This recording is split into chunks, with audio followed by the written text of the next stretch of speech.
If I were buying a house today, I would not hire a buyer's agent. And here's why. One is reducing transaction fees. So typical buyer's agent makes 2.5% to 3%.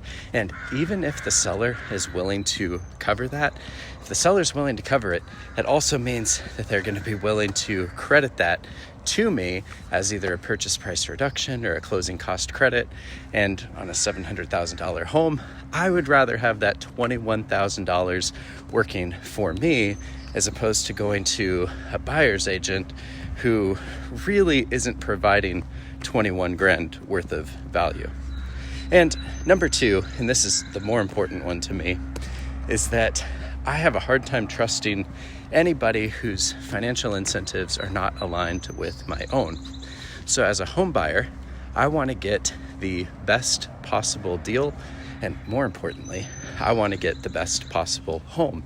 And that can take time.